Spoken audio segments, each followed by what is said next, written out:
Hello, everyone. Good afternoon, dear authors and invited guests. To technical session 2C. Myself, Karthik Bharadwaj, and this session would be moderated by me. On behalf of Global Knowledge Research Foundation, it's my great pleasure to welcome you to the 8th International Conference on Smart Trends in Computing and Communication SMARTCOM 2024, Pune, India. This 8th edition of the conference is being organized in a hybrid mode. The physical event is organized today in Pune, India, and the virtual event is being held through Zoom today and tomorrow, that is 12th and 13th of January 2024. I hope you will enjoy the knowledgeable session and interactive session through the day. There is another request for all the participants that you all have to stay connected with us till the closing remark. In this session, we have 7 presentations. Each presentation will be given 8 minutes for the presentation and 2 minutes for the question and answer round. On 7 minutes, I will raise a gentle reminder. If you have any query or update, then can write us in the chat box. So now, I would like to move forward with the first presentation. Karthik, Neha ma'am is available right now. Samarth Subodhro for the paper title, A Deep Learning Approach for Sustainable Ad Hoc Vehicular Network. Karthik, am I audible?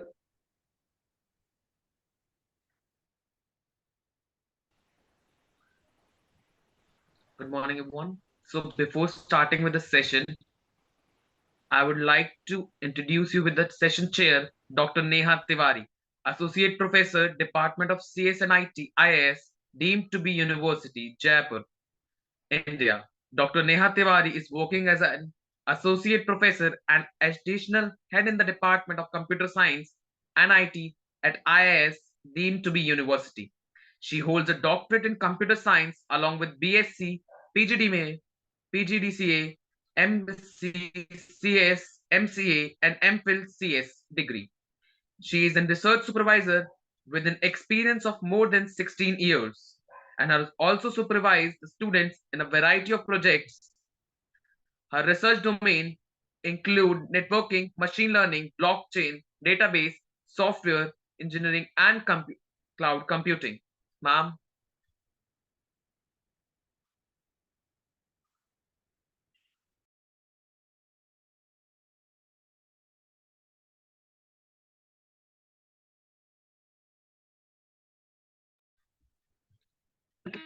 So I would like to call Miss Lakshmi for the paper title Deep Leaf Plant Species Classification Using Leaf Image GPS Data with Convolutional Neural Network. Ma'am, you can proceed with the presentation.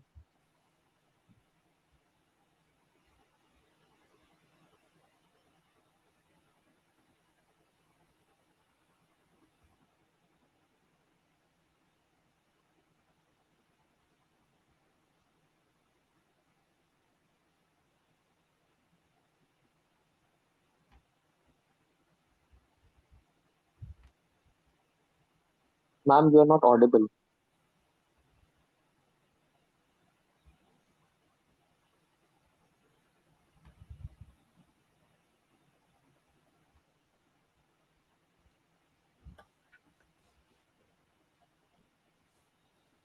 Sir, myself, Samrat Turad, whether I should present?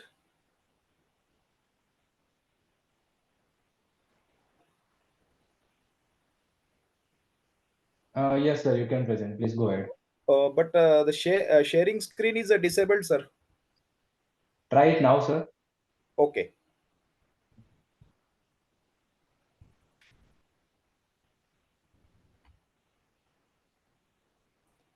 Sir, whether my screen is visible to you? Yes, it's visible. Yes. Please. Okay, sir. Thank you.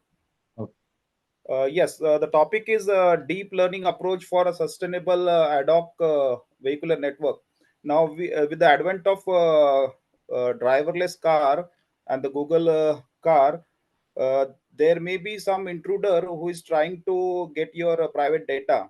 So we are looking for a solution wherein we are able to detect what is the intrusion, and for this we are using a deep learning approach. So myself, Samrat Subodh Thorat, and I would be presenting a paper, a deep learning approach for sustainable ad hoc vehicular network. So this is the index, introduction, aim, objective, motivation, scope, literature survey. What is the gap in the previous research work, methodology, procedures, the softwares which can be used for this, and the references. So a vehicular ad hoc network called VANET is a mobile network allowing the vehicles to communicate with each other in the absence of fixed structures. Means in the fixed structures like the roadside units, which is going to control the various traffics and going to intimate the different vehicles. There are two types of vehicular communication. The first is the vehicle to vehicle, and the in which the pure wireless and ad hoc vehicles without any support of infrastructure, and the second is between the roadside unit. So we are expecting that the two vehicles or one is to many vehicles would be communicating with each other whenever there is no support of roadside units. So there are many applications of VANET can be utilized for peer-to-peer application, internet connectivity, other services. Peer-to-peer applications are useful for sharing music, movies, internets. The people want to connect with the internet all the time, and hence the VANET provides the constant connectivity of the internet to the users. So when it can be utilized in other based applications such as payment services to collect the tolls at the toll booth, to collect to locate the fuel station, restaurant, hospitals, etc. So these are the some of the applications. Safety applications in the roads wherever there is a blind spot, adaptive cruise control, traffic violation, electronic brake lighting, and non-safety. Some of the applications are the entertainment, optimal speed advisory, congestion in the traffic, etc.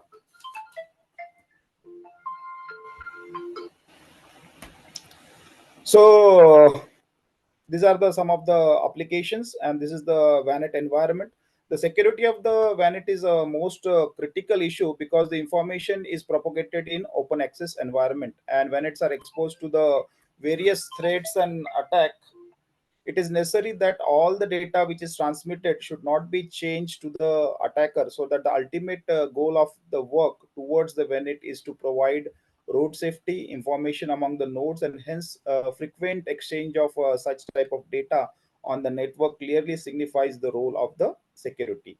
Effective way to identify such attacks occurs in the VANET is the deployment of intrusion detection system. So IDS, that is the intrusion detection system, is a mechanism to identify whether the data attack is the information is normal or suspicious activity on the target network. There are main two types of analytical in supports of intrusion detection system, that is a misuse based and anomaly based. Now the misuse based system is no more being used. It is absolute, okay, because and now the anomaly based system of intrusion detection is being used.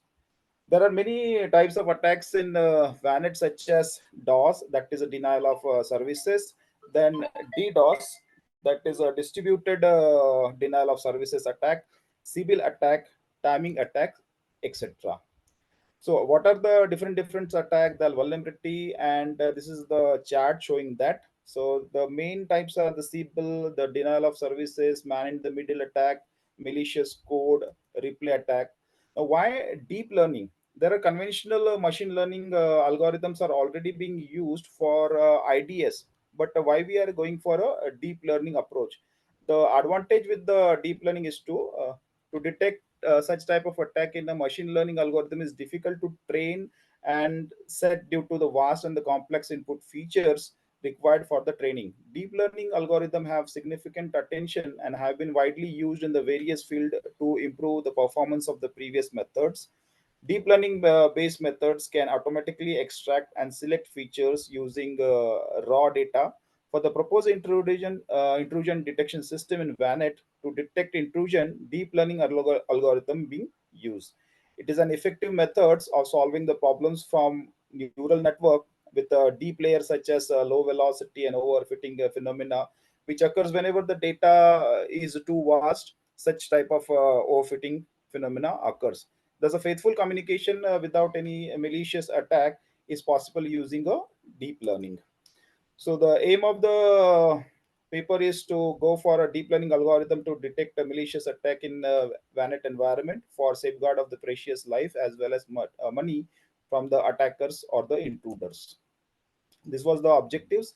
This was the some motivation of the proposed work. So, deep learning requires greater computational power. Sometimes multiple graphical units, a separate graphical unit is needed to train the DL model in a reasonable time. There are two advancements that have been made it possible for an average person to easily develop a deep learning model. First is to increasing the availability of GPU. Second is the fact that layer with the DL model can be trained independently to each other. This means the large models with the millions of parameters can be optimized in a single manageable chunk on board of your cars or vehicles. So attacker always develop a new technique to hack system information. In case of VANET, if the attackers have the information or change the information, then possibility of accident arises. To avoid such intrusion detection system is a solution. Security issues like effectively detects attack by analyzing and classifying the message, whether it is malicious or normal message. Because of the deep learning are updated and having many features than the previous algorithm, the features extraction is automatically done in learning algorithm. For implementation of a deep learning algorithm, MATLAB or Python can be used. These are the two softwares where we could train our data, and we could see whether the data is normal data or a malicious data. This is the scope. These are the some of the previous work which are there. So VANET, there are two protocols. One is the wave protocol and another is the IEEE 11 IEEE 802.11p, which are the standard protocols for VANET application. So the what was the previous gap in the research work? The conventional learning algorithm have some limitations.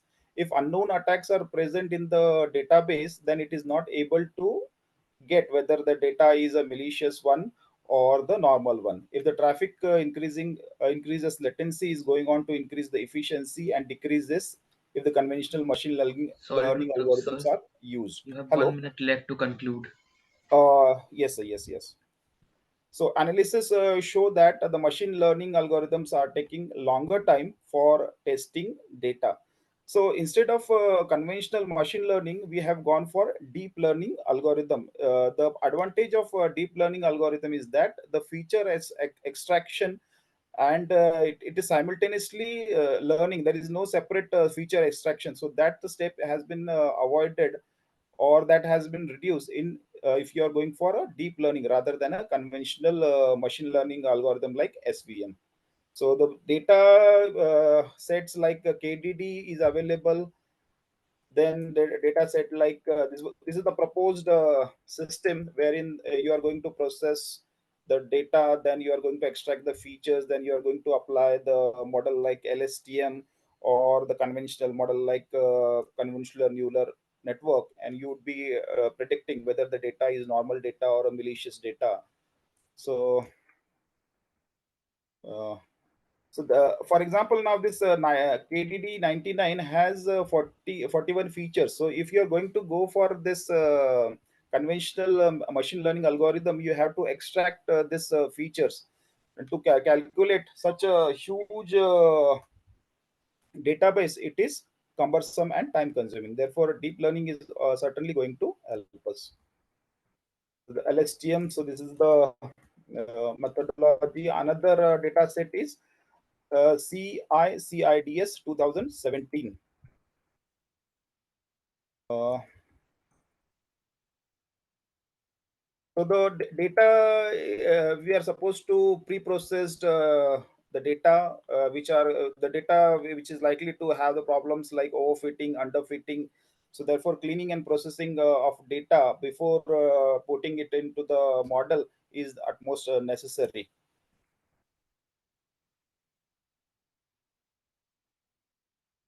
So the technique like normalization, discretization can be used to clean our data. The problem with the KDD and CIS 2017 data is that the unknown data is not available. Therefore, if the unknown data is there, and then we are supposed to go for this new type of data set, that is IoT based data set, in which the unknown data can be also extracted, or if there is unknown attack which is not present in the data also, that can be also detected if you are going to train our network using a T-on IoT network. This is the either we can go for Python, or we can use MATLAB also. Simulators like NS3 simulator is available, or we can use Vanes also for simulation purpose. So both these are the freewares, and although the MATLAB is a licensed version, but surely we can use Python along with its library. We can use this data sets and can calculate whether the unknown data can be, or unknown attack can be detected or predicted or not by your model. So if the data set is not available, then in Python we could synthetically generate the data also. Sorry to interrupt you, sir, but you have Yes. limited time, please. Okay, sir. Okay, yes. So these are the references, and thank you very much for giving me an opportunity to express my paper. Thank you, sir. Thank you very much.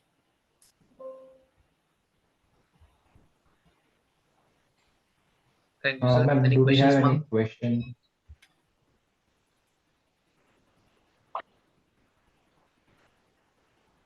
Ma'am, do we have any question for the presenter?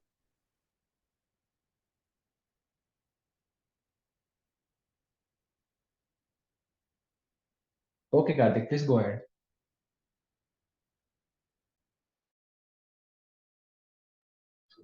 So let's move towards the next presenter.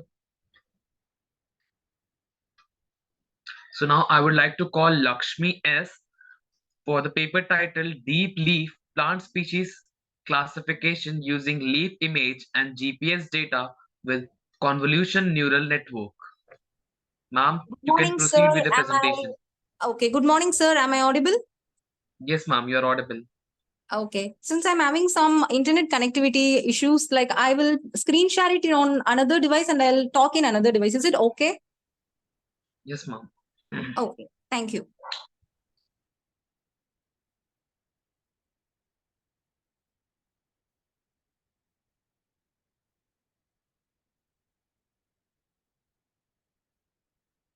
Is my screen visible?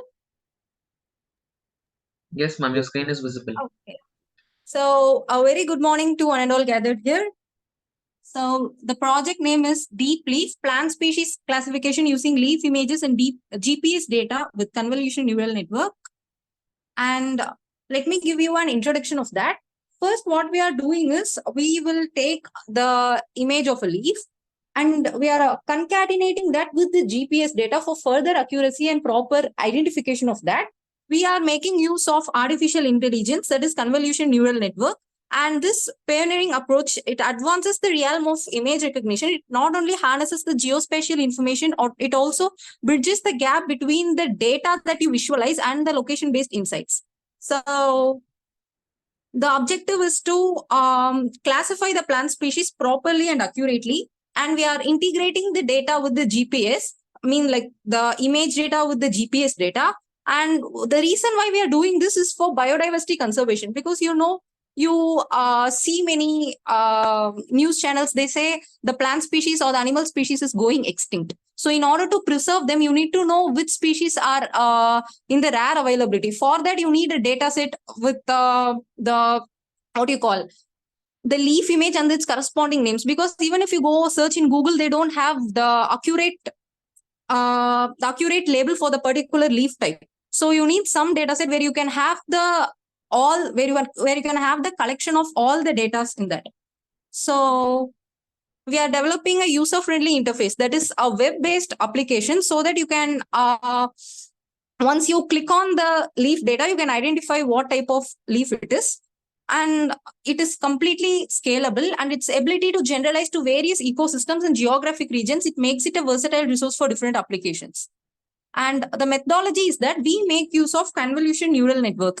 It extracts features and classify the plant species. What we are doing is transfer learning. Transfer learning means we are using the data from another model to implement it to here, so that can refine the model and enhance the accuracy. The integration of data, GPS data, makes it more accurate. For example, you have oak tree and you have maple tree. The younger versions of oak tree and maple tree look similar. So what helps you identify this is oak tree and this is maple tree? So you use the GPS data. GPS data in the sense you can see maples in Canada, right? And you can see oaks in the Himalayan region. For example, you use that type of GPS data, it can differentiate between the two. So this is the main reason why we integrated GPS data, because all the existing plant species classification systems have not integrated it with GPS. The reason why we are doing it to improve the accuracy and precision of what we are actually going to find out. It provides contextual insights, rigorous training across various ecosystems. It ensures scalability and generalization. And so the architecture is, first there will be a user interface where the user will have a website where you can go and find that. There will be a classification model, CNN based, and then we are pre-processing image. Just like the previous person Samrat Thorat said, how important it is to pre-process, how important is it to perform data augmentation like rotation, flipping and all, to make sure that the model is actually generalized. You use this image data generator from the Keras library to use that. And then your first, I forgot to mention the first thing, it is data collection, that you're collecting the data from Kaggle, and you have to collect the GPS data in another way, and you have to concatenate both the data. That is what you are actually doing. And next, we have to split the data into some for training, some for testing, and some for validation. And then we have to evaluate the data for accuracy and precision. That's what I have mentioned also, data collection and data integration. Then you have to identify the parameters like feature extraction, like perimeter of the leaf, radius of the leaf. Actually, the leaf is divided into two, single, compound, and primate. And it is further divided into pinnate also. So a leaf that does not have further branches will be a single or a simple leaf. And the leaf that has like further branches or excludes upon that, like a maple leaf, this is called as a compound leaf. So module design is data acquisition. We have a comprehensive data set of the leaf image and the corresponding GPS coordinates also. We are pre-processing, we are doing image resizing, geospatial normalization, data augmentation. We are cleaning and preparing the data. We are doing all this rotation, flipping, zooming and all such to make sure all the images in the data set are of for a proper form. And we're extracting the features from there. Next thing is a classification model. We are using CNN. The reason why we are using CNN is that when you use CNN, you can implement feed-forward learning. And another thing we use CNN is that if you want to do the deep learning model using numerical data, you can go for ANN. But for pictorial data, it is the best to use convolution neural network. And we are using transfer learning. And we also fine-tune the model using transfer learning to optimize the performance level, as I have previously mentioned. And the GPS data integration will provide a proper context for the species classification. And yeah, the user interface and the testing and validation that I've already said. So yeah. So the data requirement, the functional requirements is, we want data source, we want formats, we want data retrieval processes, and we want the pre-processing steps, we want the feature extraction, we want to do all these. And we are actually using Jupyter to do all these, Jupyter platform, because Jupyter platform is very user-friendly, it is extensible and scalable. So we make use of that. And non-functional requirements are the performance, because we need the speed, accuracy, and scalability also. and how easy it is to use. Because the more big or the more grand the user interfaces, the more easily it is to use. You see big websites having great user interface. And security, how you can protect the data and the user authentication measures. We are also planning to make use of multi-factor authentication in the future to make sure the data is completely safe.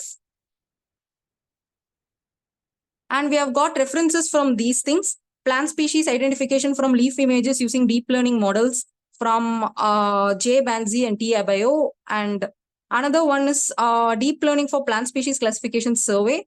And another one is hyperspectral imaging with lightweight convolution neural network. This paper actually focused a lot on how clear the photo has to be. But this model that was developed by this particular people were quite expensive, so that was not much regarded. And the next one is deep learning for plant species classification for under International Journal of Emerging Technologies. And yeah, so we got references from there. Actually, what we are doing in this main project is that we are detecting a plant species based on its data and the GPS data. The main reason why we are doing it is for the biological conservationist and the people under botany researchers. They are having a specific study for how you can preserve the Sorry plant to species. interrupt, ma'am. Yeah. 1 minute left. You have to conclude in 1 minute. Okay. Sure. Thank you. So why we are doing this project is that the reason why we are doing it is for the biological conservationists and the researchers, because they are in need of preserving the plant species. So the more you preserve plant species, the more it is useful, because you see Amazon forest, you have so much species that are not yet discovered but have high medicinal uses. Like people say there is a plant in Amazon, in the deep wild of Amazon region, that can actually cure cancer. So it is our duty to preserve the plant species also. Just with growing technology, we shouldn't forget about the mother nature and what mother nature has to offer for us. So using technology itself, we can make our earth a better platform. And yeah, this is what our project is all about. So yeah, thank you.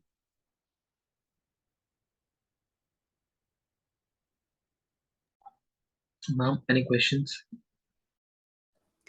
Am I audible? Yes, ma'am. Yes, ma'am, you're audible. Yeah, all right. So, Vaishnavi, I'm so sorry I couldn't understand the entire logic because of some technical glitch at my end.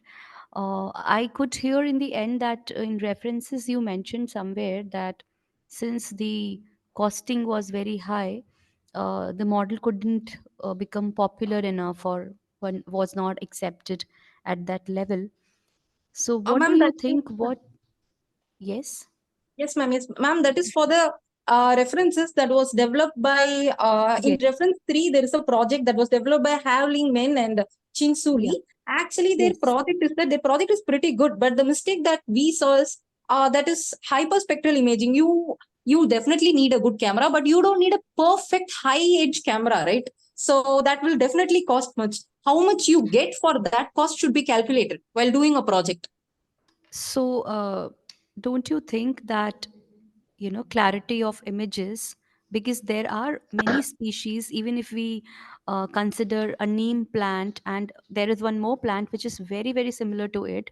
So, in Yes, ma'am. case if we do not have a good picture quality for capturing the images, don't you think there is a very, easily we can slip into confusion at that level Yes, ma'am. of misidentifying the species? Don't you Yes, think ma'am. that can happen? Uh, yes, ma'am. What I am saying is we can absolutely, the clarity of images is actually needed, ma'am. But what I am telling is we can find a budget friendly equipment for that. There are a lot of DSLR cameras for doing that. And why do we have to go to this hyperspectral imaging that is actually very, very expensive?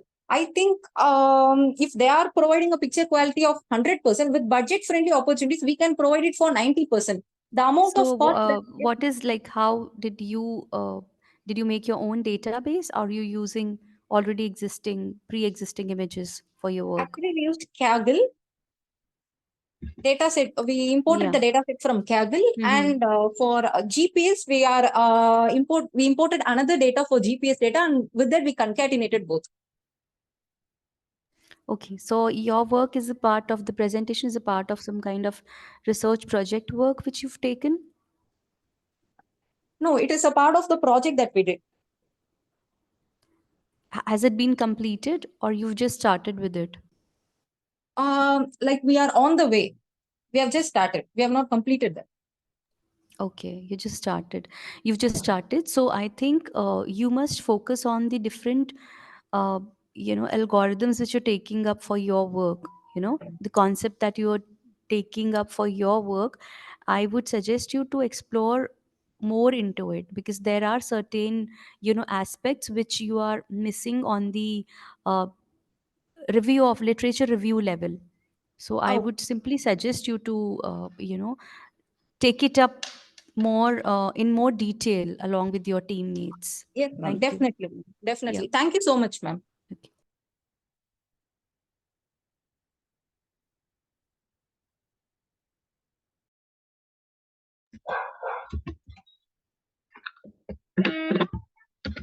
Moving towards the next presentation by Mr. Pawan Kumar for the paper title Economic and Urban Dynamics, Investigating Socioeconomic Status and Urban Destiny as Moderator of Mobile Wallet Adoption in Smart Cities. Sir, you can proceed with the presentation. Okay, sir. Able? Yes, sir. Hello? Okay, sir.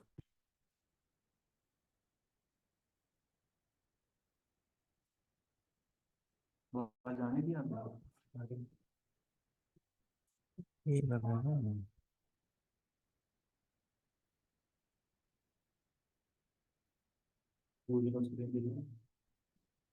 Screen is visible, sir. Yes, sir, it's Yes, sir, visible. it is visible. Hello. Okay, sir. Good afternoon, everyone. So, topic of the paper is relating to the use of the mobile wallets in the urban area, mostly for the citizen of the urban area, and how the use of this technology affecting their economic status also. So we know it is the era of the digital transformation of the economy, and government wants to the cashless economy. So many problems can be eradicated from the economy. So study investigate how the socio-economic status means relating to their income level, relating to their education level, relating to their lifestyle, affecting the use of mobile wallets, because they are using the technology only for relating to settlement of their payment. But it must also be secure and it must also be protective. So we have conducted a research on more than 300 citizens into the different urban area to find out a relationship between their education level, between their level of income is also, and between their social background is also. So socio-economic includes various types of variable regarding their income, regarding their social background is also, and how they are monger to adopt the mobile wallet and the digital payment system relating to settlement of their trading activity, economic activity, and how they feel about the regulatory environment facilitated by government of India and government of state is also. So if they feel the user friendly and if they feel protective relating to settlement of their payment, so they would like to use of the mobile wallet. So smart cities have the experience a significant increase in adoption, means they are the high volume of the users into urban area because of their education level is also, and because of the easy settlement of their payment, they are using various types of the modes relating to digital use. So digital payment platform provide the easy settlement of payment, means without holding of the cash, without keeping of the cash in their pocket, they can make settlement of their payment. And it also protective, it also granting the security relating to hold need not to be hold the cash, so there is no also issue regarding the theft like such, though they can make settlement without use of the cash. Efficiency is also efficiency need not to be visit the bank, need not to be visit the any financial intermediaries relating to transfer of the payment from one party to another party. So with the digital platform, they can transfer fund, they can receive the funds abroad at domestic level is also, and navigate the urban environment. Environment here means the regulatory environment and economic conditions of the country and technical infrastructure provided by the government is also rule and regulation relating to safeguard of the payment and security and protection environment means this. So study utilize the meticulous research technique, which means through a construction of a questionnaire on 7 points Likert scale, we have find out the we can say feedback from the citizen of the urban area, and measure are taken ensure the strength reliability of report is also in this case. So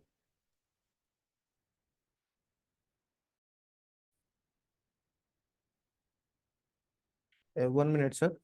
So it has also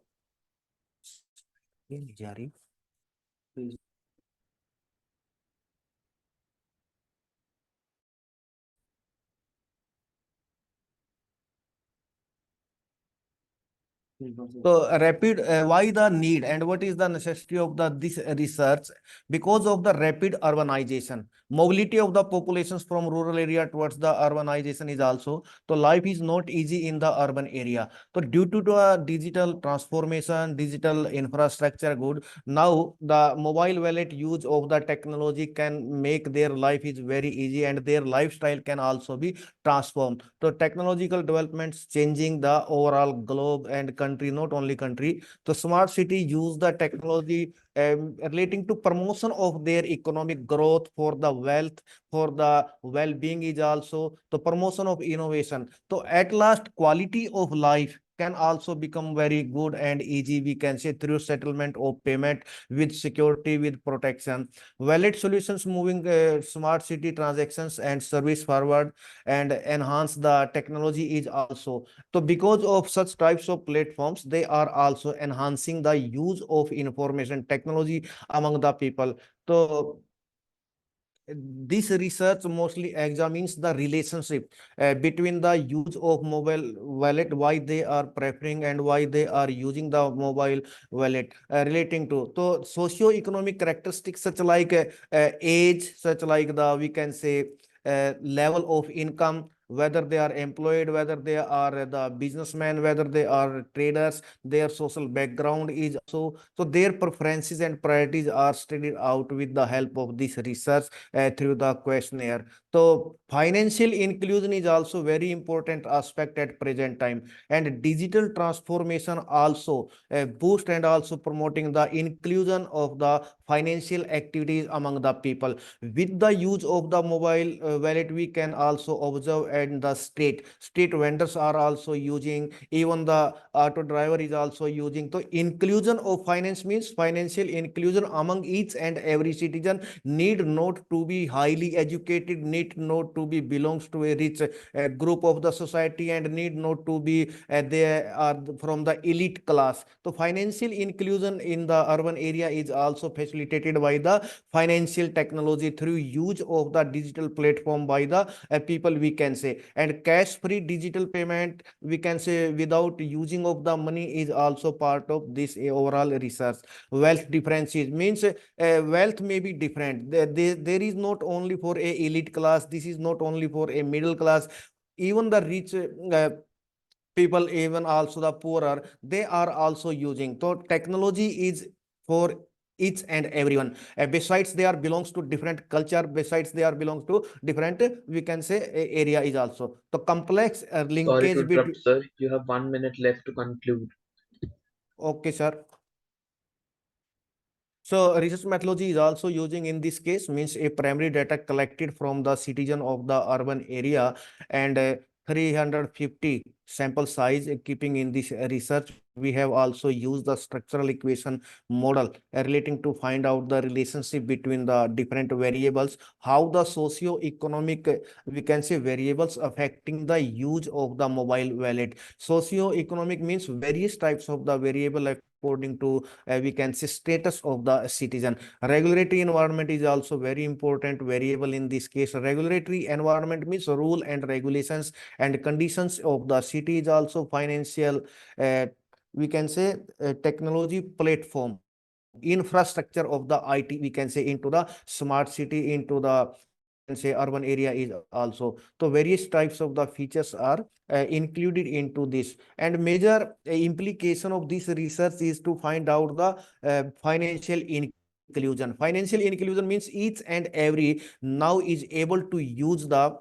information technology in the financial sector relating to settlement of their payment, relating to transfer of the fund is also. So in this case, the conclusion is that the user-friendly and secure features are expected by the citizen in this case, and they are also would like to use this because of such things. So this is the conclusion, and discussion is also managerial and social implication of this research is to it can be helpful for the intermediaries. Those are providing the financial technology to their citizen relating to technology should be user friendly, and it should also protect the interest of the users we can say. And these are the some expectations according to this study by the participants of this research from the regulatory environment is also, and technology should also be easy to use like such. Thank you very much, sir. Thank you, sir. Ma'am, any questions? Yeah, there is one question. Don't you think the sample size is very, very less as compared to the depend like the kind of statistical techniques which you've used for your work? Don't you think the sample size is not justifiable? It's very less. Ma'am, because we are includes the respondents from the urban area, basically. And area we can say from the Chandigarh, Mohali, and No, but then Gurugram is price also. So, 350 is yes, very ma'am. less, no? Even if you are conducting it, for example, at your organization level, the sample size would go 500 or 500 plus, right? And if you are taking the community people, urban people from these cities which you are explaining right now, I think the sample size is very less. It's going to impact your work hugely. It's Ma'am, hugely going to uh, impact your work. Up to the level of the population size, this is the ideal in because I am belongs to the finance. The area of specialization is finance. We are already conducting various types of research on the basis of such types of I sample. understand that, but the 350 statistical is techniques, the see, I ideal understand. sample Am I size. audible to you? Ji ma'am. So I think the kind of like the statistical techniques which you've used for your work and the kind of work which you're trying to, prove through your research, is it your research work? No, ma'am, this is for according to theme of this conference. Basically, we are also engaged in the research in the area of the finance, and we are Okay, also doing such like on fintech, financial fine. So yeah, technology, yeah, but digital I would just, transformation in I the got your point. So financial I just sector. want to Yes. say that you please either increase your sample size through any of the techniques before, using the techniques on the data. That is just a suggestion from my end. Thank you. Okay, ma'am. Okay, ma'am. Yeah. Okay, ma'am. Welcome, ma'am. Welcome.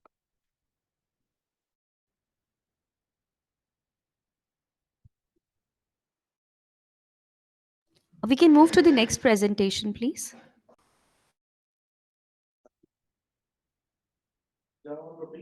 Yes, ma'am. Moving to the next presentation, I would like to call CM Jayant Aditya for the paper title Emotion State Detection Using EEG Signals, a Machine Learning Perspective. Sir, you can proceed with your presentation.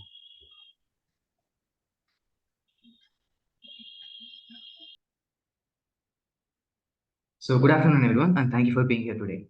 I'm Jayant Aditya, and I'm honored to represent our team from the Department of Computer Science Engineering at Amrita School of Computing, Chennai campus today.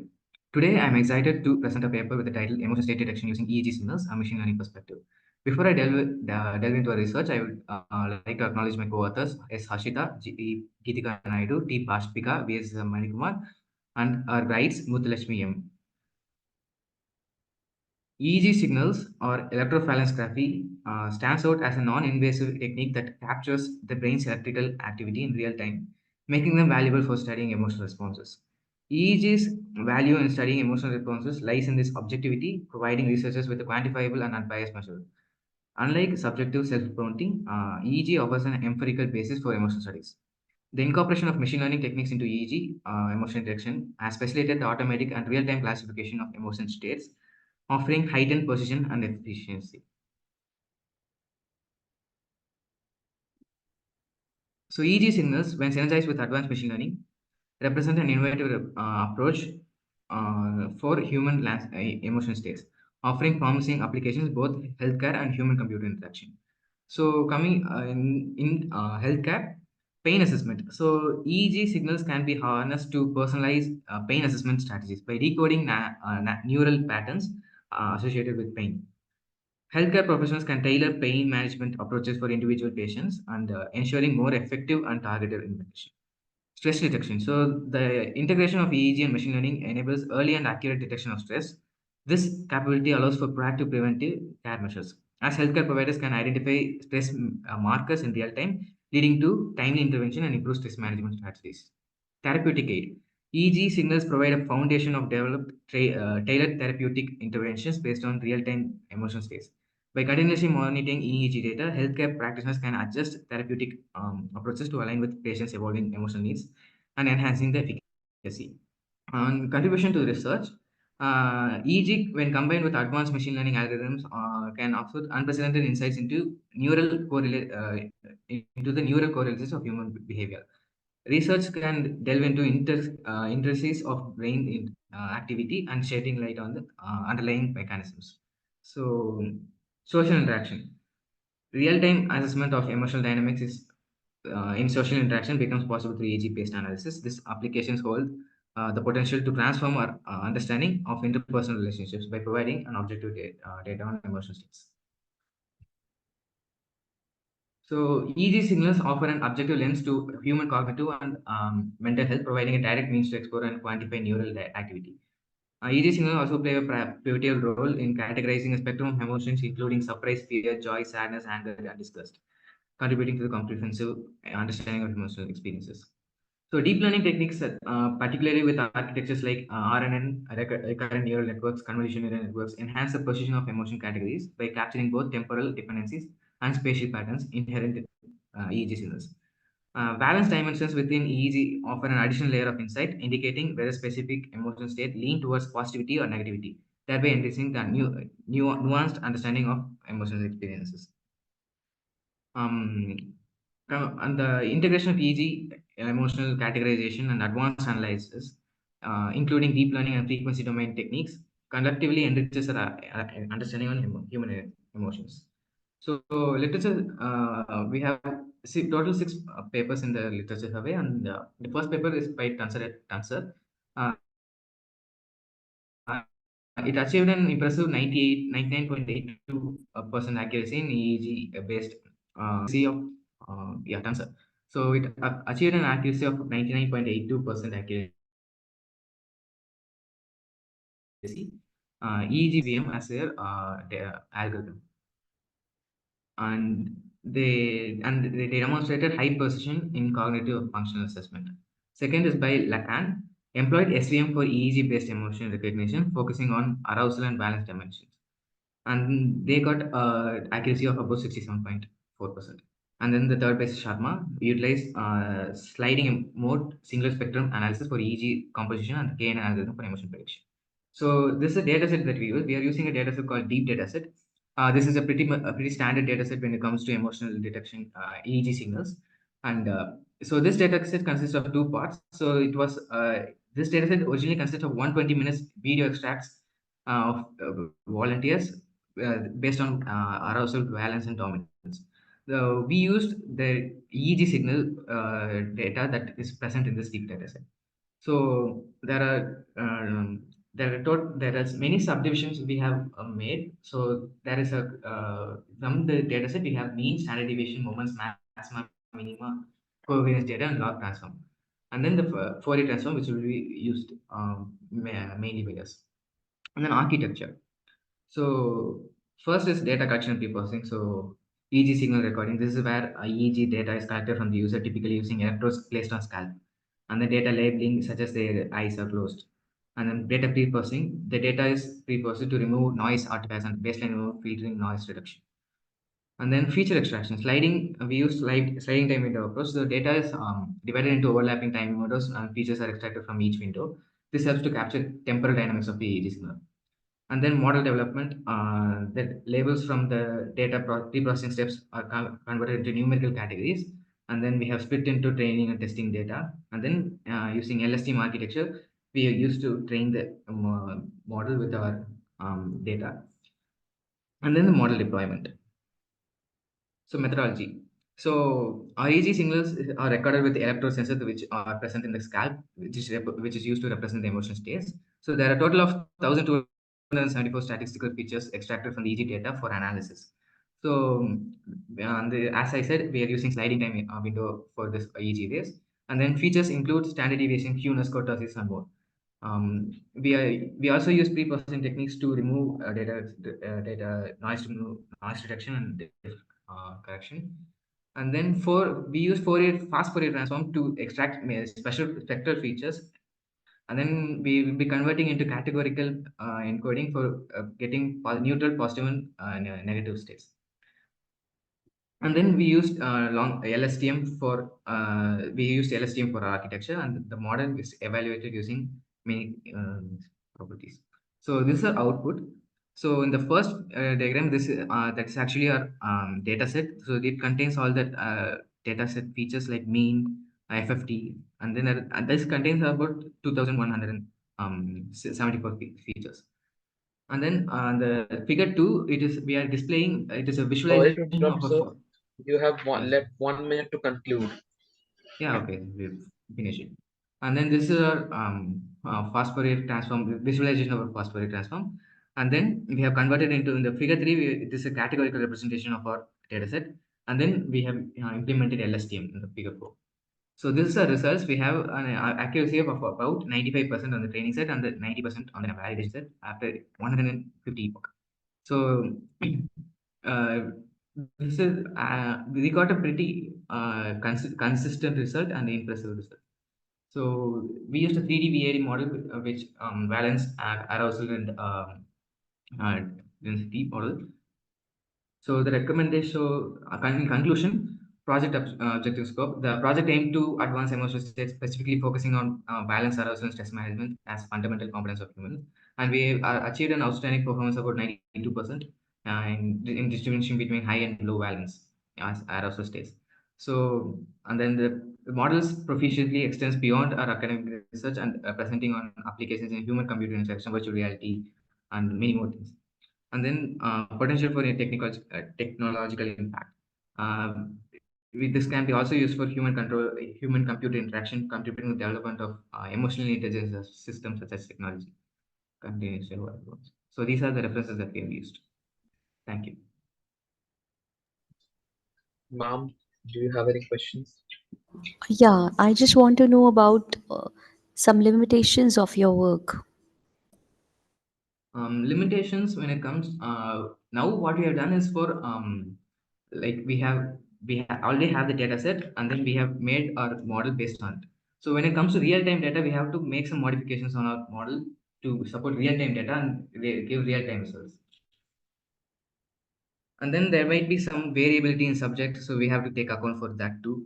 And then now we are classifying for arousal, balance, and then the level of what level and the level between. Do you think any kind of modification in the database would hugely impact your work and can um, impact the results also?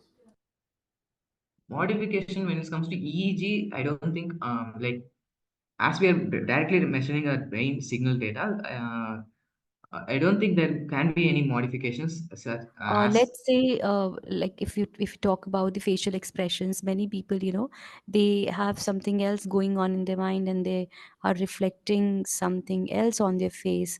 So how do you think this change or this variance can impact your work? um you're asking about face right now, facial Yeah, you expression. are capturing the signals in multiple ways, right? You are We are talking capturing about signals facial from the brain expressions, you're signals. talking about physiological aspects also. So, do you think there are cases when both do not match, the facial expressions as well as the physiological or the psychological aspects? Not the psychological, but from your research point of view, if we talk about the uh, physiological aspect. So, do you think there can be a kind of mismatch uh, between both, and ultimately they can impact your work and the results? At most scenarios, there I don't think there would be any mismatch. So as the most probably their facial emotions would be syncing with the emotions. I mean, from the brain signals.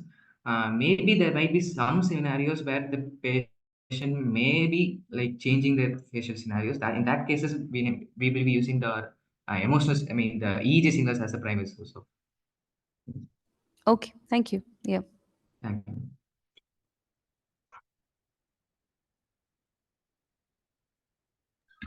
So moving towards the next presentation, I would like to call Vaishnavi Murthy for the paper title Enhancing Low Light Surveillance Image with Midnet, a Keras-based approach. Ma'am, you can start with your presentation. Hello, good morning, good afternoon, sir. Good afternoon, ma'am. Good afternoon, sir. Sir, myself and Srinivas, we are the two authors for the paper. And yeah, Srinivas, you can go ahead, ma. Because I think Vaishnavi has already presented a paper, isn't it? Sorry, ma'am.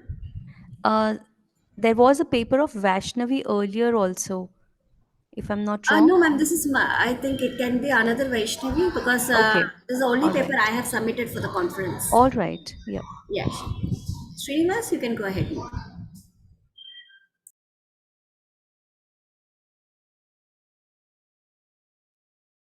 Just a second.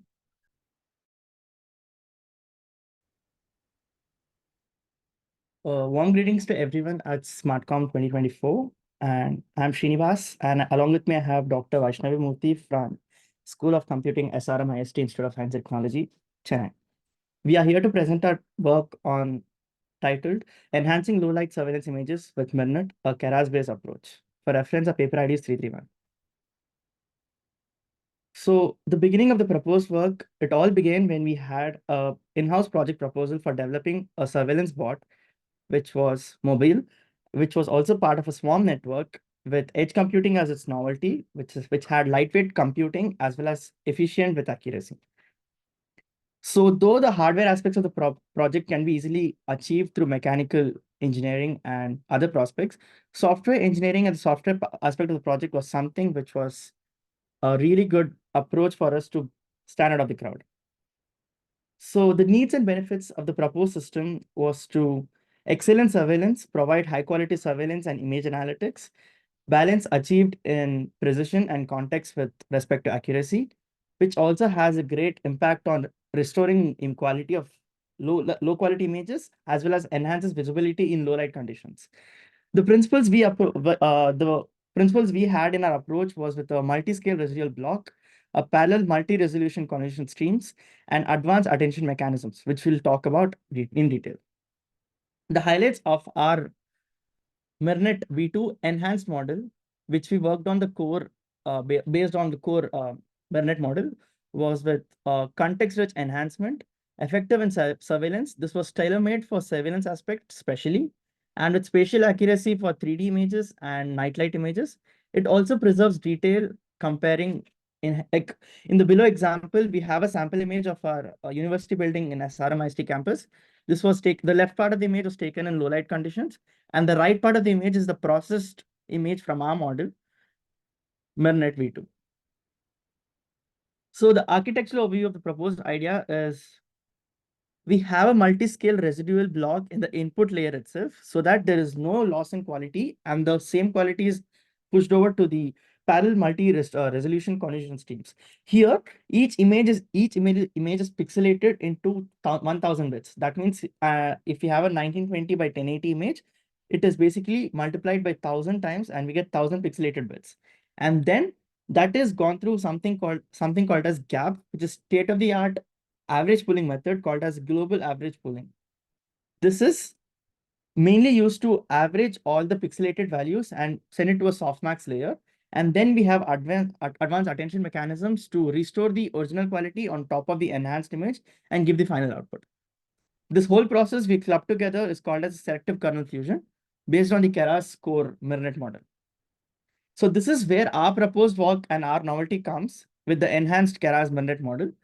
So we start up with the same multi-scale residual block and move on to the parallel multi-resolution convolutional streams. Before going to the pooling with global average, we add another max pooling layer. So based on this, we get 4x the pixelated images as well as 4x the pixelated quantity. So we restore the original quality image as well as add an enhanced layer on top of it. And then we move forward with downsampling it first, sending it to a 2x max pooling layer, and then upsampling it later. So that the average efficiency stays constant. At the same time, we get an enriched image for the output. The best example we can talk about with the inference result. In the left, we can see the original image uploaded to the model. In the middle, we are seeing the output given by the core MirNet model, which is default, which is open source as well.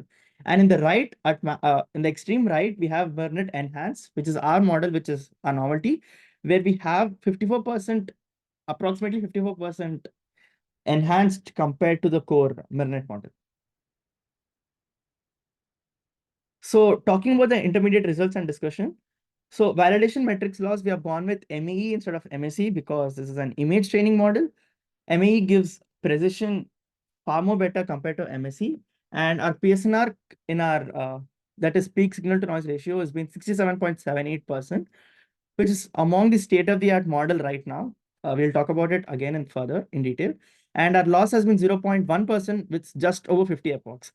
So this being an edge computing scenario, we didn't want to go beyond 60 epochs. 50 epochs is the max we could go with just hardware specifications given about 2 GB RAM and just 128 MB of 128 MB of GPU resources. So down below is the state-of-the-art models right now. We have our industry practicing by various industries as well as various research frontiers. And in the right highlighted is our MirNet enhanced model. As you can see, we are leading with our PSNR with 34.35% with half the epoch. And the highest we have in the industry right now is 33.9%. And the SSIM we have is 0.9, close to 1. We hope.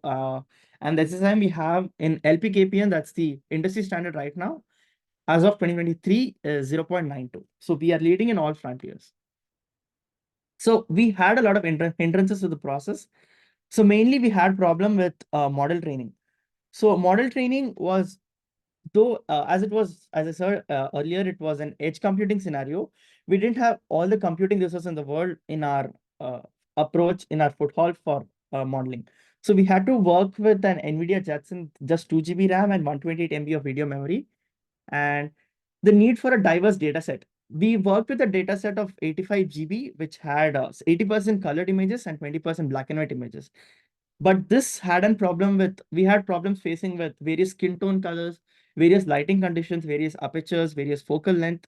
So we are looking to expand our data set to more and more diverse conditions and hence train the model to even predict and enhance even low light, even the darkest images.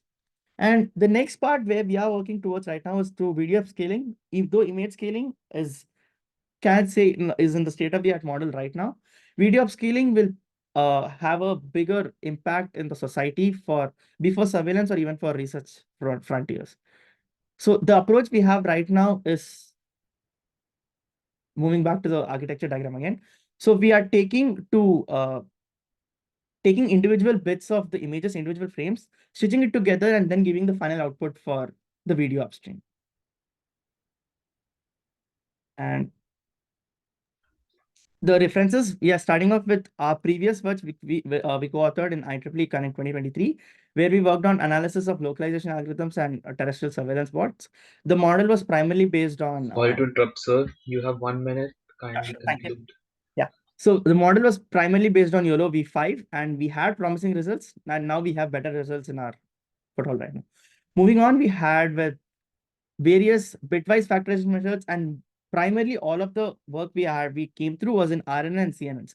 Though they have been there in the industry for many decades, it has reached a stagnation point where the performance is not going beyond a particular accuracy. Right now, they're touching 78%, and we with our first try we have touched to 85%. And I would like to take a moment to thank the organizing committee of SmartCom 2024 for providing such a great platform for researchers to present our work, and the panel for our work, and congratulate all the fellow researchers. Thank you. Any questions for the panel or the audience? Yeah, Srinivas, first of all, the font size of your references is so small, I couldn't, Sorry. see anything. It's not at all readable. Secondly, the kind of, improvement which you are, uh, presenting through your model Yeah. is quite a big improvement, right? So, Yeah. did you think of getting it patented? So we Keras, forgot to say this. Keras is an open source model. So there Yeah. are contributors all over the world who are contributing it. So we just submitted a PR. We are waiting for the merge request. Okay. Hopefully, Do you think there yeah. is a challenge in terms of social acceptance or broader acceptance of the work in terms of money, and there are a few more aspects related with it. So, did you So pay attention towards that? yeah, as I said, talking about the societal requirements, we need more and more contributors to the data set. If the number of images are generated in this day in the modern generation is too high, and if we even get 1% of it, our data set will, the quality of a data set will improve to 10x the current level. And No, I'm talking about the monetary part. Do you okay, think it's going to be a costly affair? And secondly, about the speed also, since we're talking about multiple layered refinements in it. So, yeah. in terms of time and complexity and monetary terms, did you do any such kind of feasibility analysis for the work? For the scalability, so the ideology we had is to implement through swarm systems. So instead of implementing the same model in 10 different bots, the plan we have is to invest in one particular bot which acts as a queen bot, and then spread it out across a swarm of bots. In this case, we are in this particular implementation, we are saving one in scalability. Though we are scaling up, we are not investing 10x for every particular bot. Instead, we are just giving 5x to one particular bot. And though Okay, thank you. speciality being, thank you. Yeah. Thank you, sir. Moving towards the next presentation. Now I would like to call Manasa Desai for the paper title Land Registry using Ethereum blockchain. Ma'am, you can start with your presentation.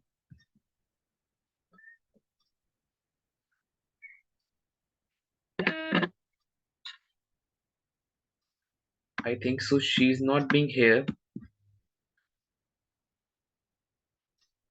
We Let's can move switch to the forward. next one, yeah. Now I would like to call Sorun Irian for the paper title Learning Rate Scheduler for Multi-Criterion Movie Recommender System. Ma'am, you can proceed with the presentation.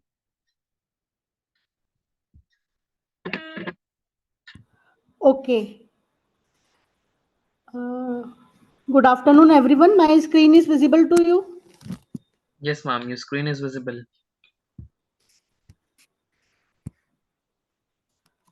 but it is not visible on my window. Okay. So, good afternoon, everyone. My paper ID is 326, and my topic is Learning Rate Scheduler for Multi-Criteria Movie Recommender System.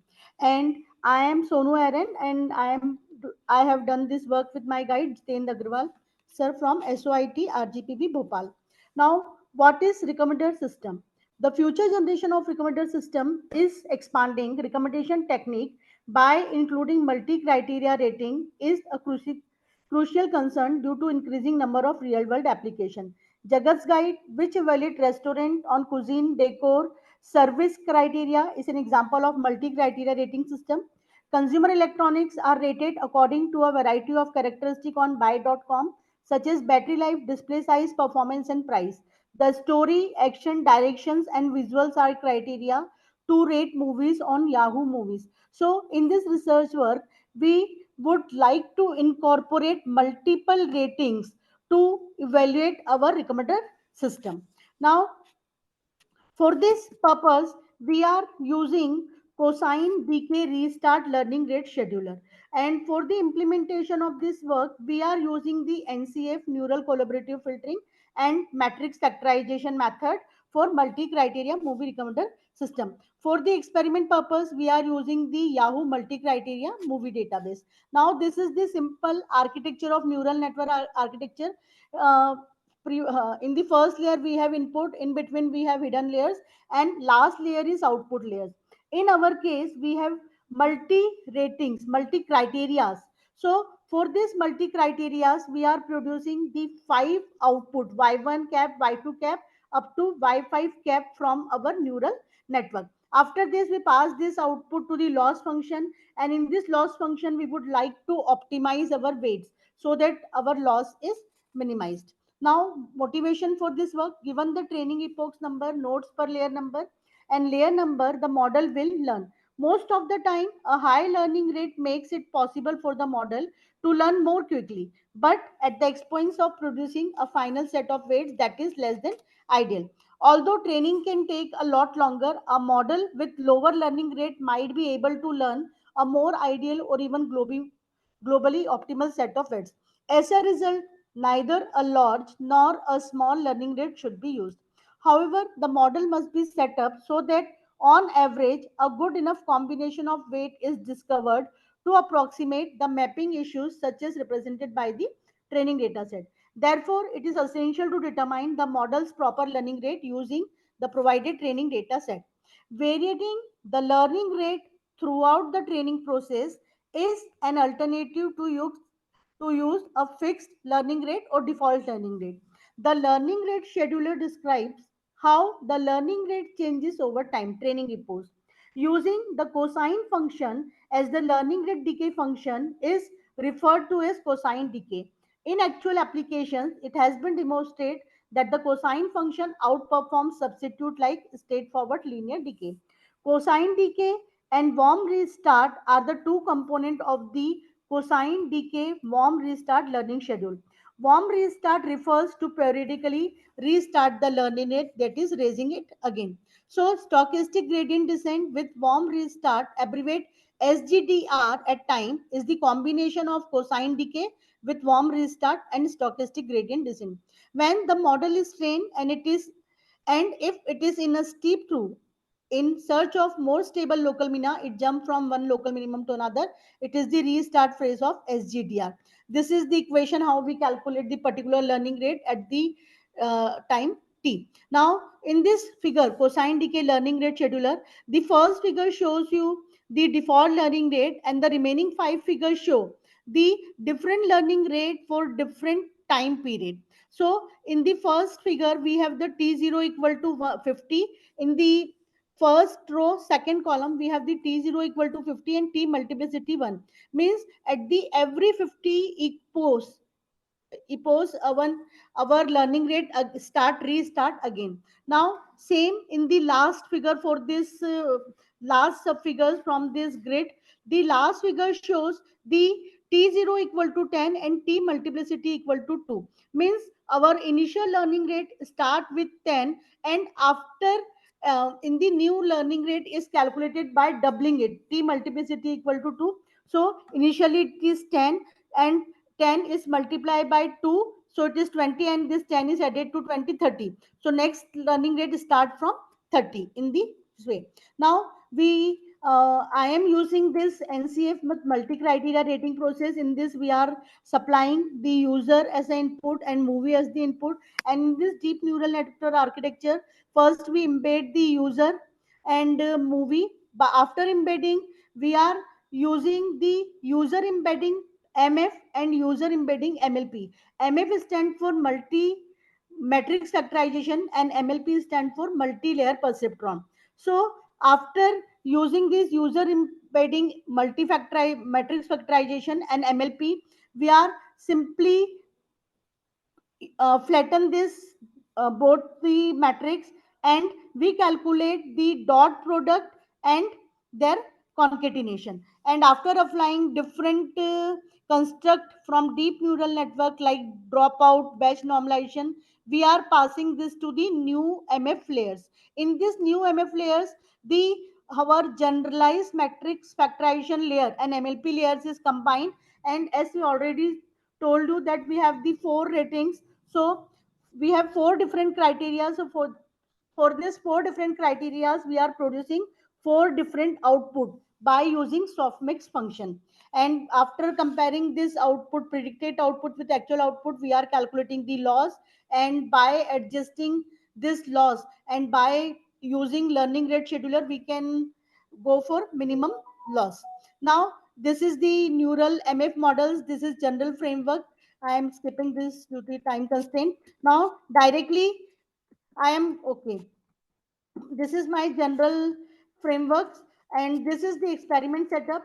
For the proposed work, experimental environment was set up 1 2, and this is now. The suggested cosine decay restart learning rate scheduler plus deep neural network plus matrix factorization. Multi-criteria movie recommendation model utilize TensorFlow as a backend and is implemented in Python. Now, while the biases are initialized to zero, the weight of the connections between successive layers are initialized at random. Now, dataset, real world dataset such as the Yahoo multi-criteria dataset were employed in this research study to assess the effectiveness of suggested cosine decay restart learning with scheduler plus deep neural network plus matrix factorization for multi-criteria movie recommender model. The movie preference of Yahoo movie community ranked from A plus to F and are recruited in this dataset in a modest sample size. User assigned scores based on several factors such as plot, direction, acting, and visual effects to the movies in Yahoo movie dataset. So in this Yahoo movie dataset, we have the four different criteria to judge any movie. First criteria is plot, second is direction, third is acting, and fourth one is visual effect. Experiments exploring features of SGDR for categorical cross entropy loss for different parameter setting of T0 and Tmax based on Yahoo movie dataset. In our last layer for the loss calculation, we are using categorical cross entropy loss. Now, results and discussion. In this experiment, we use SGTR for different parameter setting of T0 and Tmax. We use the categorical cross entropy loss matrix, and outcomes are displayed in figure for single criteria rating and for multi criteria rating. The data set was first divided into 80 and 20. Okay. Now, our empirical results suggest that SGTR requires 2 times to 4 times fewer epochs than the default learning rate scheduler. Okay, this figure shows the cosine decay restart learning rate scheduler loss with single criteria rating, and this figure shows the same loss cosine decay restart learning rate scheduler loss with multi criteria rating. This table compares the loss value for single criteria as well as for multiple criteria. Now we are setting the LR scheduler for different value of T0 and T multiplicity. So first row shows you the default loss for this single criteria and multiple criteria. As we saw that the minimum loss value is 1.47 for epoch number 121, and this is the minimum loss value in case of multiple criteria for default learning rate is 1.32. Now as we move forward, the second row, so the cosine decay restart with T0 equal to 50 and multiplicity equal to 1 as shown in the figure. For this, the loss for single as well as multiple criteria unshown. The highest value achieve the lowest value achieved by this architecture is last row cosine decay restart with t0 equal to 10 and t multiplicity equal to 2. The minimum value for loss achieved by multiple criteria is 1.2994, and for the same t0 equal to 10 and t multiplicity equal to 2, when we are using only single criteria or single rating, the loss value achieved is 1.4483. So now, conclusion and future work. Our empirical results suggest that SGTR requires 2 times to 4 times fewer approaches than the default learning rate scheduler. We discovered that the multi-criteria movie recommender system performs 14.89% better when employing matrix factorization and neural collaborative methodology when using the cosine decay restart learning rate scheduler. Some limitation of our proposed approach are: first, other than Yahoo dataset, no other multi-criteria database has been used to calculate the accuracy. The experimentation had a second constraint because of the hardware limitation capacity. For future research work advances, other deep learning technique may be used. We can further improve the performance of learning rate scheduler by taking a cue from above discussion. We can combine the concept of nature inspired optimization technique like particle swarm optimization, generic algorithm, and multi criteria recommendation system in a single architecture. Thank you. Any question, ma'am? Yes. So is it a part of your PhD work, Yes, ma'am. research work? Yeah, ma'am, Okay. I am a PhD scholar. I am doing my PhD from SOIT RGPV Bhopal, MP, and my PhD topic is movie recommendation system using nature-inspired optimization technique. It is the part of my PhD work. So in that case, it becomes very, very important for you to give a comparative analysis of your work with the pre-existing works, right? So Okay, as I can see in today's presentation, you've nowhere mentioned what the background of the work is. What, from where did you extract the idea of your work, right? okay, Which is very, very important. And since you are a research scholar, it becomes more important in your case. okay. You are When we talk only and only about our work, the techniques which we are using, how efficient they are, it all becomes, I would say, baseless when we do not compare it with the pre-existing techniques, right? And that is the reason why you've said that, you've written it in the last slide, that many other deep learning techniques can also be used, right? So if Yes, I'm taking up a specific technique, if I am talking about its efficiency, I'm doing so much work related with that, I must consider the other existing techniques, and I must have a strong base and reasons and validations that why am I choosing this particular technique for my work. What were okay, the what were the not the things, what were the elements which were missing in the pre-existing techniques, which were not being considered or which can be improved upon, and what is the reason why am I focusing on this particular technique, and why am I bringing so much improvisation in that, right? So I would say you invest some more time in the review work. How much time has gone since you've enrolled to the ma'am, research I work? have submitted my PhD work and waiting for the dissertation, final viva. Okay, all right. So that is like something you're already done with, isn't it? So in that case, I think you are over with the thesis writing work already. Yes, ma'am, I have submitted. Yes. Yeah. So you must include the part of review of literature as well in your presentations. That Okay, this is the title of my paper, and this is the background work I have done, and this is the technique which I have worked on, and why. That okay, becomes very, very strong validation to prove your work, right? In that case, you don't have to get a validation from others. Your work must speak in itself. And then secondly, you have to talk about, of course, the work that you have taken up. In future work, we cannot write that, many other techniques can also be explored. Yes, we may say that depending on the pros and cons of these techniques, and the reasons why I have focused on this particular approach, other aspects can also be taken into consideration, and some kind of results uh, are expected or can be expected. So that is another way of saying the things. But Okay, ma'am. this is something which is, which puts a kind of question mark on the work, that maybe we are not sure enough why we have taken this particular technique. So even if you had not written it here, I would have asked you, even after that I would have asked you that why have you taken this particular technique, why have you focused on this. So once you start the flow of your presentation in that manner, uh, such kind of basic questions are ruled out. Then the listener, or you know the person who's reviewing your work is in a better state to discuss some enriched content, or maybe Okay. some different aspects of your work. Otherwise we just keep talking about the basic elements which are missing. So all the Okay. best for your future and your viva.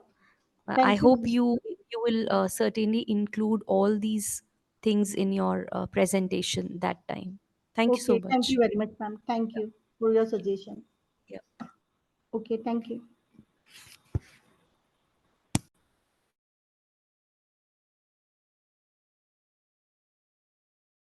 Do we have any other presentation lined up? Yes, ma'am. Moving towards the last presentation. Let me just share my screen.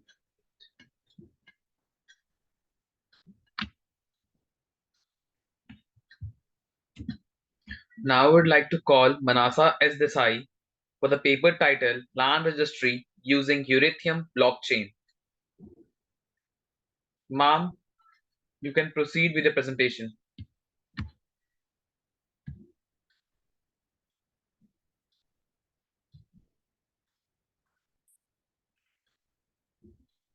I think so. She's Karthik, go not ahead. here. I think Sushil will not join us. Let's move towards the closing remarks. I sincerely thank our authors for their excellent presentation and contribution in this session, for being a part of international conference. I hope this session was informative enough. We, on behalf of the whole team, thank you for the supporting during this 8th international conference and the previous 7 versions of the conference. We will be happy to see you in the 9th version in 2025. All the presenters will be getting their digital certificates through email within 2 working days. Further, all the papers have been forwarded already to the Springer. The publication will be live in 6 months. So kindly cooperate with the team of SMARTCOM 2024. I also thank our session chair, Dr. Neha Tiwari, for chairing the session. Thank you. Any kind words? I just want to wish all the luck to everyone who have participated. The ideas were very, very good and innovative, I would say, and they can contribute a lot to the for the betterment of the society. So all the best for everyone, and thanks a lot for having me here. This is a token of appreciation to the chair on behalf of the team of SmartCom 2024 and Global Knowledge Research Foundation and partners, ma'am. Thank you so much once again. Thank you for your valuable presence. I kindly request all the participants to switch on their cameras for a quick snapshot. I request everyone to just switch on their cameras for a quick snapshot. Ma'am, I'm so sorry, since I am connected with my organization's desktop, so I won't be able to do that. okay, ma'am. Not an issue, ma'am.